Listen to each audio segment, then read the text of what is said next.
भाग्य और धर्म की शक्ति कुरुक्षेत्र से मिली सीख।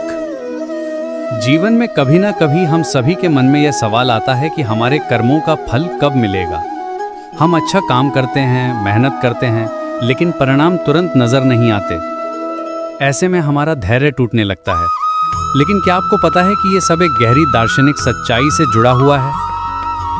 आज हम बात करेंगे उस समय की जो हमारे जीवन में सबसे महत्वपूर्ण है, वो समय जब हमारे कर्मों का फल मिलता है। कुरुक्षेत्र की भूमि पर जो ज्ञान दिया गया था वो सिर्फ अर्जुन के लिए नहीं था, वो हम सभी के लिए था। गीता में कहा गया है कि हर चीज का एक निर्धारित समय होता है। जैसे फल पकने में समय लगता है, वैसे ही हमारे कर्मों के परिणाम भी अपने समय पर आते हैं। ये प्रकृति का नियम है और इस नियम को समझना ही असली ज्ञान है। इस नियम को समझने के लिए हमें प्राकृतिक चक्रों को देखना होगा। जैसे सर्दी के बाद बसंत आता है, रात के बाद दिन आता है, वैसे ही हमारे जीवन में भी कठिनाइयों के बाद खुशियां आती हैं। आपने देखा होगा कि किसान बीज बोने के तुरंत बाद फसल की उम्मीद नहीं करता। वो जानता है कि पहले अंकुर निकलेगा, फिर पौधा बढ़ेगा और अंत में फल आएगा। यही सिद्धांत हमारे जीवन में भी लागू होता है। हमारे हर कर्म का एक बीज होता है और उस बीज से जो फल निकलता है वो हमारे पिछले कर्मों का परिणाम होता है।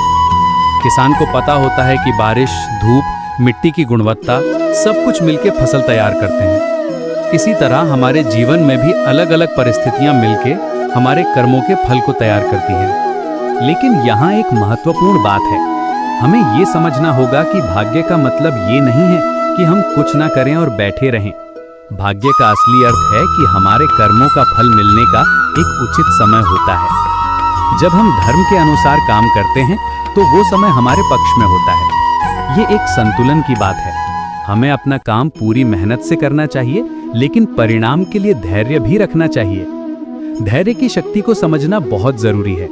आज के युग में हम सब कुछ तुरंत चाहते हैं। Instant coffee, fast food, quick results, ये सब हमारी जिंदगी का हिस्सा बन गया है। लेकिन जीवन के कुछ सबसे कीमती तोहफे धैर्य से ही मिलते हैं। एक अच्छी शिक्षा, एक मजबूत रिश्ता, एक सफल करियर, इन सभी के लिए समय चाहिए। एक बच्चा अपनी माँ के पेट में 9 महीने रहकर तैयार होता है।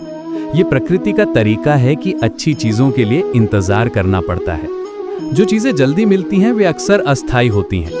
कुरुक्षेत्र में अर्जुन को जो सबसे बड़ी सीख मिली थी वो ये थी कि कर्म करना हमारा अधिकार है, लेकिन फल की चिंता नहीं करनी चाहिए। ये बात सुनने में आसान लगती है, लेकिन अमल में लाना मुश्किल है।